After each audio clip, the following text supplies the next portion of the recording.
వాస్తవానికి నేను కూడా చిన్నప్పుడు లా చదవాలనుకున్నాను, అడ్మిషన్ కూడా తీసుకున్నాను, కానీ కంప్లీట్ చేయలేదు. బట్ ఎనీవే ఈరోజు మీ మధ్య ఇలా లా కాలేజ్ స్టూడెంట్స్ మధ్య మాట్లాడడం నిజంగా నాకు చాలా సంతోషంగా ఉంది.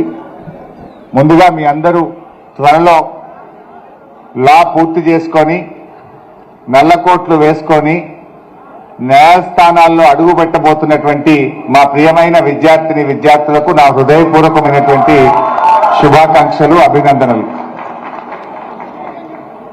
ముఖ్యంగా మీరంతా లా పూర్తి చేసుకొని భారత రాజ్యాంగాన్ని రచించిన డాక్టర్ బిఆర్ అంబేద్కర్ గారి రాజ్యాంగ పరిరక్షకులుగా మీరు కొత్త జీవితాన్ని ప్రారంభించబోతున్నటువంటి మీకు మరొకసారి నా అభినందనలు. ముఖ్యంగా ఈ రోజుల్లో మనం చూస్తూ ఉంటాం, పిల్లలు ఏం చదువుతావంటే తక్కువ చెప్పేది ఇంజనీరింగ్ లేదంటే డాక్టర్. కానీ మీరు సమాజం అంతా చాలా మంది డాక్టర్లుగా, ఇంజనీర్లుగా ప్రపంచ విదేశాల్లోకి వెళ్ళాలి, ఇంజనీర్ కావాలి, సాఫ్ట్వేర్ ఇంజనీర్గా ఏ యూరోపో, ఏ యుఎస్కో, యూకేకో వెళ్ళాలనే ఆలోచనలు ఉన్న ఈ కాలంలో మీరు లాయర్గా ఈ ప్రొఫెషన్ను ఎన్నుకోవడం అంటేనే సంథింగ్ స్పెషల్. ఎందుకంటే మీలో సమాజానికి ఏదో చేయాలనేటువంటి ఒక ఉత్సాహం, ఒక కమిట్మెంట్ ఉంది. ఈ దేశానికి, ఈ దేశంలో మన రాజ్యాంగాన్ని పరిరక్షించాలనో, గొంతు లేని వారికి గొంతుకగా, న్యాయం దక్కని వారికి న్యాయం దక్కే విధంగా ఇక్కడ సమాజానికి సేవ చేయాలనే మీలో ఉండేటువంటి ఒక ఆలోచననే మీ అందరినీ ఈ వృత్తిని ఎన్నుకోవడానికి దోహదం చేసిందని నేను భావిస్తా ఉన్నాను. ఎందుకంటే there are two things, one is profession, the other is job. If you want job, you would have not selected this profession. అంటే ఈ ప్రొఫెషన్ ని మీరు సెలెక్ట్ చేసుకున్నారంటేనే మీ ఆలోచన విధానం ఉన్నతంగా ఉంది, మీ ఆలోచనలో ఏదో ఒక మార్పు ఉన్నది.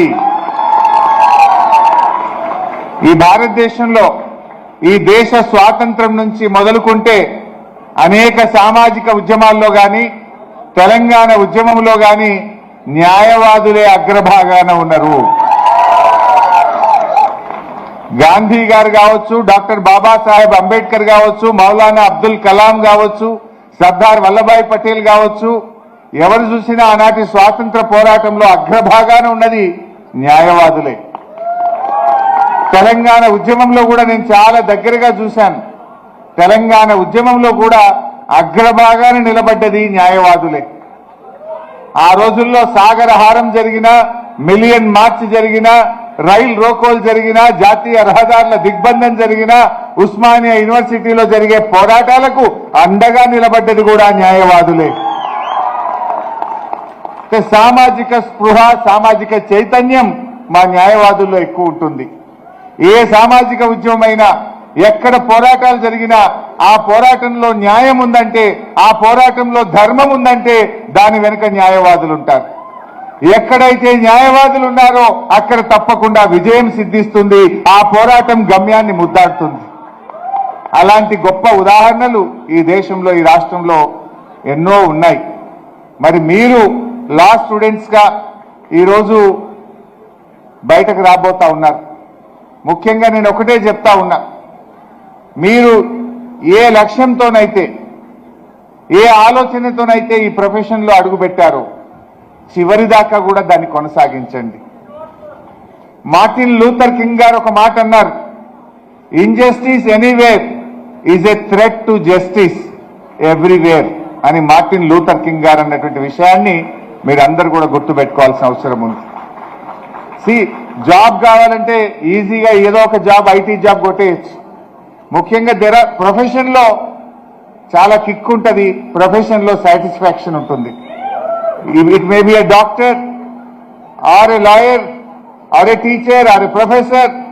ఇక్కడ this is a profession. Profession ఎన్నుకున్నామంటేనే మీలో ఒక పట్టుదల ఉండాలి. ప్రొఫెషన్లో ఎప్పుడు సక్సెస్ అవుతారు? ఒక నిజాయితీ కావాలి, ఒక పట్టుదల కావాలి, ఒక డెడికేషన్, ఒక కమిట్మెంట్, ఒక క్రమశిక్షణతో కలిగినప్పుడే ప్రొఫెషన్లో మీరు సక్సెస్ కాగలుగుతారు. అందువల్ల ఆ ప్రొఫెషన్ అనేది డెఫినెట్గా సమాజంలో ఎంతో గొప్ప స్థానాన్ని మీకు అందిస్తుంది. వృత్తిలో ఉండేటువంటి దాంట్లో మీరు 10 మందికి ఉద్యోగాలు ఇస్తారు. ఒక ఉద్యోగం పొందడం వేరు, ప్రొఫెషన్లో మీరు ఇంకొక 10 మందికి ఉద్యోగాలు ఇచ్చే గొప్ప గొప్ప ఆఫీసులు పెడుతుంటారు మీరు. సో అట్లా మీరందరూ కూడా బాగా ఎదగండి. ముఖ్యంగా న్యాయవాద వృత్తిలో ఈరోజు ఈ భారతదేశంలో ఒక 5 కోట్ల కేసులు కోర్టుల్లో పెండింగ్లో ఉన్నాయి. అంటే చాలా మంది మేము ఎప్పుడన్నా జైల్లో మా విద్యార్థులు అరెస్ట్ అయినప్పుడో ఉద్యమకారులు అరెస్ట్ అయినప్పుడో వెళ్తే ఆ జైలర్తోనో అక్కడ ఉండేటువంటి వాళ్ళతో మాట్లాడితే జైల్లో ఉండేవారు ఎవరైతే ఫీజులు కట్టలేరో, ఎవరైతే అత్యంత పేదవాళ్ళు ఉన్నారో, ఎవరైతే న్యాయాన్ని పొందలేనిటువంటి వాళ్ళు చాలా కాలం జైళ్లలో మగ్గుతూ ఉంటారు. అటువంటి వారి కోసం మీరు పనిచేయండి. పేదల కోసం ఎవరికైతే న్యాయం దక్కడం లేదో, ఎవరైతే న్యాయానికి దూరంగా ఉన్నారో వారికి గొంతుకగా మీరు నిలబడాలని చెప్పి నేను కోరుకుంటా ఉన్నా. మీ ప్రొఫెషన్లో మీరు పైకి వస్తారు, మంచి లాయర్లుగా పేరు పొందుతారు, డబ్బు సంపాదిస్తారు. కానీ అది ఎంత ముఖ్యమో పేదలకు ఒక గొంతుకగా కూడా మీరు నిలబడాలని చెప్పి నేను కోరుకుంటా ఉన్నా. జనరల్గా ప్రభుత్వాలు ఎప్పుడైనా ఉద్యమాలను అణచివేస్తూ ఉంటాయి. ప్రభుత్వాలు పోరాటాలను ప్రతిబంధకాలు సృష్టిస్తూ ఉంటాయి. ప్రభుత్వాలు ఎక్కడైనా అనేక రకాలుగా ఇలా ఈ పోరాటాలను ఉద్యమాలను అణిచివేయడానికి ప్రయత్నం చేస్తూ ఉంటాయి. అటువంటి వారికి మీరు అండగా నిలబడాలి. ముఖ్యంగా ఈరోజు మీరు చూస్తూ ఉన్నారు, ఈ మధ్య ఒకటి బిల్ వచ్చింది అసెంబ్లీలో, తెలంగాణ అసెంబ్లీలో ఒక బిల్ వచ్చింది, హేట్ స్పీచ్ బిల్ వచ్చింది. మరి మీరందరూ పుస్తకాల్లో ఏం చదివారు? ముఖ్యంగా మన న్యాయ వ్యవస్థ ఆర్టికల్ 4 సమానత్వం, ఆర్టికల్ 19 స్వేచ్ఛ, ఆర్టికల్ 21 జీవించే హక్కు, ఇవన్నీ మీరు చదివారు లాలో. ఇవన్నీ ఎగ్జామ్స్ రాసి మార్కులు పొందడానికి కాదు, రేపు నిజ జీవితంలో మీరు ప్రాక్టీస్ చేయాలి, దానికి నిలబడాలి మీరు. సో ఈరోజు గవర్నమెంట్ హేట్ స్పీచ్ అనే ఒక బిల్లు తీసుకొచ్చింది, మీరందరూ చూసే ఉంటారు ఈ మధ్య. అంటే హేట్ స్పీచ్ కాదు, నా దృష్టిలో ఆ బిల్లు ఫ్రీ స్పీచ్ను, ఫ్రీడమ్ ఆఫ్ స్పీచ్ పై దాడి. అది ఫ్రీడమ్ ఆఫ్ స్పీచ్ను కట్టడి చేయడానికి హేట్ స్పీచ్ అనేటువంటి ఒక బిల్లు తెచ్చే ప్రయత్నం చేసింది అనేటువంటిది నా భావన. అఫ్కోర్స్ ఈ మధ్య కాలంలో హైకోర్టులు కానీ సుప్రీంకోర్టు కానీ అనేక న్యాయస్థానాలు రాజ్యాంగం మనకిచ్చినటువంటి స్వేచ్ఛను మరి కాపాడుతూ ఉన్నారు. కోర్టులే ఈరోజు కాపాడుతూ ఉన్నాయి. మన భారతదేశానికి 4 స్తంభాలు ఉంటాయి. ఒకటి లెజిస్లేచరు, 2 ఎగ్జిక్యూటివ్, 3వది జ్యుడిషియరీ, 4వది మీడియా. ఈ 4గిట్లో కూడా అత్యంత ముఖ్యమైనది జ్యుడిషియరీ. మరి ఈ జ్యుడిషియరీలో జనరల్గా జడ్జిలు ఇస్తారేమో, కానీ లాయర్లు అద్భుతంగా వాదించగలిగినప్పుడు, లాయర్లు చక్కగా చెప్పగలిగినప్పుడే జడ్జిమెంట్ వస్తుంది. జడ్జిమెంట్ కూడా రావాలంటే మీలాంటి యువ లాయర్లు మరి ఈ స్వేచ్ఛను కాపాడాలి. Freedom of expression, freedom of speech, ఇది భారత రాజ్యాంగం డాక్టర్ బాబాసాహెబ్ అంబేద్కర్ గారు ఈ దేశ ప్రజలందరికీ కల్పించినటువంటి హక్కు. దాన్ని ప్రభుత్వాలు ఏ రకరకాల పేర్లతో ఏ బిల్లులు తెచ్చినా కూడా అల్టిమేట్ గా అన్ని కూడా భారత రాజ్యాంగానికి లోబడే ఉండాలి. అందుకే మొన్న హేట్ స్పీచ్ బిల్లు కూడా శాసనసభలో మీరందరూ చూశారు, సెలెక్ట్ కమిటీకి రెఫర్ చేయాల్సి వచ్చింది. అందులో ఎట్లా ఉందంటే ఎవరం మాట్లాడలేం, ప్రభుత్వాన్ని ప్రశ్నిస్తే కేసే, ప్రభుత్వ తప్పిదనాన్ని చూపెడితే జైలే అన్నట్టుగా హేట్ స్పీచ్ బిల్లును మన ప్రభుత్వం తెస్తే దాని మీద కూడా ఇవాళ శాసనసభ్యులందరూ గట్టిగా ఇది తప్పు అంటే అది సెలెక్ట్ కమిటీకి పోవాల్సి వచ్చింది. సో మీలాంటి యువ న్యాయవాదులు ఉన్నట్టుగా మాట్లాడుతూ ప్రభుత్వాలైనా సరే, అది ఏ ప్రభుత్వమైనా సరే, భారత రాజ్యాంగానికి లోబడి మన కాన్స్టిట్యూషన్ కు లోబడే వాళ్ళు చట్టాలు చేయాల్సి ఉంటుంది, దానికి లోబడే పనిచేయాల్సి ఉంటుంది. ఎక్కడ తప్పిదం జరిగినా మీలాంటి యువ న్యాయవాదులు దానిపై గొంతు విప్పాలి.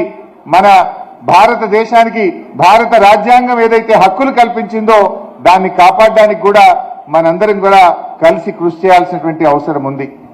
ముఖ్యంగా తెలంగాణ ఉద్యమంలో ఈ ఠాకూర్ ఆడిటోరియానికి ఒక ప్రత్యేకమైన స్థానం ఉంది. నిజంగా గుర్తొస్తేనే నా కళ్ళల్లో నీళ్లు వస్తాయి. ఆ రోజుల్లో వేణుగోపాల్ రెడ్డి అనే ఒక బిడ్డ ఈ ఠాకూర్ ఆడిటోరియం ముందు తెలంగాణ ఉద్యమంలో ప్రాణత్యాగం చేశారు. నేను ఎన్సీసీ గేటు దాటి వస్తుంటే ఆ రోజు అసెంబ్లీ ముట్టడి కార్యక్రమంలో యాదయ్య అనే ఒక ఉద్యమకారుడు ప్రాణత్యాగం చేసిన సంఘటన నా కళ్ళల్లో ఇంకా కనబడతా ఉంది. అట్లే అనేక సందర్భాలు ఇషాన్ రెడ్డి గారు లైబ్రరీ ముందు జహీరాబాద్ బిడ్డ ఇషాన్ రెడ్డి గారు కూడా తన ప్రాణత్యాగం చేశారు. ఇలా ఎంతో మంది, మన లా స్టూడెంట్ దయాకర్ రెడ్డి కూడా, పూర్వ విద్యార్థి దయాకర్ రెడ్డి గారు లా స్టూడెంట్ కూడా తెలంగాణ ఉద్యమంలో ప్రాణత్యాగాలు చేశారు. ఇలా ఎంతో మంది త్యాగాల ఫలితం, ఎన్నో పోరాటాల ఫలితం ఇవాళ తెలంగాణ రాష్ట్రం. మరి ఈ రాష్ట్రాన్ని, ఈ త్యాగాలు చేసి తెచ్చుకున్న ఈ రాష్ట్రాన్ని కాపాడవలసినటువంటి బాధ్యత మనందరి మీద ఉంది. మరి ఈ రాష్ట్రం మరి దేశంలోనే ఒక మార్గదర్శకంగా, అది అభివృద్ధిలో కావచ్చు, ప్రజల ఆకాంక్షల్లో కావచ్చు, అన్నిట్లలో కూడా ఈ రాష్ట్రం మరి ముందుండే విధంగా కలిసిమెలిసి మనందరం కూడా పనిచేద్దాం. మరి మీరు కూడా లాయర్లుగా నేను మీ అందరినీ కూడా కోరేది, జనరల్ గా డాక్టర్ దగ్గరికి పేషెంట్లు వస్తూ ఉంటారు, లాయర్ దగ్గరికి ఎవరు వస్తారు? బాధితులు వస్తూ ఉంటారు. డాక్టర్ బాధ్యత ఏంటి? పేషెంట్కు ప్రాణం పోయడం, పేషెంట్ను కాపాడడం డాక్టర్ బాధ్యత. బాధితులకు అండగా నిలబడడం లాయర్లుగా మీ బాధ్యత ఉండాలి. మీరు కూడా దాన్ని ఎప్పుడూ మర్చిపోవద్దు. బాధితులకు అండగా ఉండండి. లాయర్ అంటే కేసు గెలవడం ఒక్కటే కాదు, కొన్ని కేసులు గెలవచ్చు, కొన్ని కేసులు ఓడిపోవచ్చు. అంతిమంగా న్యాయం గెలవాలి, ధర్మం నిలబడాలి అనేటువంటిది, బాధితుల పక్షపాతంగా ఉండాలనేటువంటిదే నా ఆకాంక్ష. మిత్రులారా, మరి మీరందరూ కూడా ఇవాళ భారతదేశంలో గొప్ప గొప్ప వాళ్ళందరూ కూడా లాయర్లే. డాక్టర్ బాబాసాహెబ్ అంబేద్కర్ లాయరే, గాంధీజీ గారు లాయరే, సర్దార్ వల్లభాయ్ పటేల్ గారు లాయరే, మౌలానా అబ్దుల్ కలాం ఆజాద్ గారు లాయరే. ఇలా ఎంతో గొప్ప వాళ్ళు. మా శాసనసభలో కూడా ఈ మధ్య డాక్టర్లు ఎక్కువైండ్రు, లాయర్లు తక్కువైపోయిండ్రు. జనరల్ గా ఒకప్పుడు లాయర్లు ఎక్కువ ఉండేవారు అసెంబ్లీలో, కానీ ఈ మధ్య డాక్టర్లు వస్తున్నారు కానీ లాయర్ల సంఖ్య తగ్గుతా ఉంది. రేపు రాబోయే రోజుల్లో మీలాంటి యువ లాయర్లు, ఇప్పుడు ఎందుకంటే ఉమెన్ రిజర్వేషన్ కూడా వస్తుంది, I'm seeing many girls here, 33% women reservation కూడా వస్తూ ఉంది. మీలాంటి యువ లాయర్లు, విద్యావంతులు, రాజ్యాంగ నిపుణులు, మీలాంటి వాళ్ళు కూడా రేపు చట్టసభల్లో రావాలి. ఈ దేశానికి ఒక మార్గదర్శకంగా ఒక కొత్త నాయకత్వం కూడా మీరందరిలో నుంచే రావాలి. ఒకప్పుడు శివరాజ్ సింగ్ చౌహాన్ గారు ఈ లా కాలేజ్ స్టూడెంట్, ఆయన మరి కేంద్ర హోంశాఖ మంత్రిగా పనిచేసినటువంటి శివరాజ్ సింగ్ చౌహాన్ కూడా మహారాష్ట్రకు చెందిన ఆయన కూడా ఈ లా కాలేజ్ స్టూడెంటే. ఇన్ఫాక్ట్ డాక్టర్ బిఆర్ అంబేద్కర్ కు మొట్టమొదటి డాక్టరేట్ ఇచ్చింది కూడా మన ఉస్మానియా యూనివర్సిటీ. ఇలా ఎంతో గొప్ప చరిత్ర మన ఉస్మానియా యూనివర్సిటీకి ఉంది. ఇలాంటి యూనివర్సిటీ నుంచి లాయర్లుగా బయటకు వస్తున్నటువంటి మీకు మరొకసారి నా హృదయపూర్వక శుభాకాంక్షలు, అభినందనలు. I wish you all the best. Thank you, sir. Thank you so much for the wonderful words. You have already highlighted the importance of our Usmania University and our alumni and our result, and have also given a glimpse of the historic Telangana movement.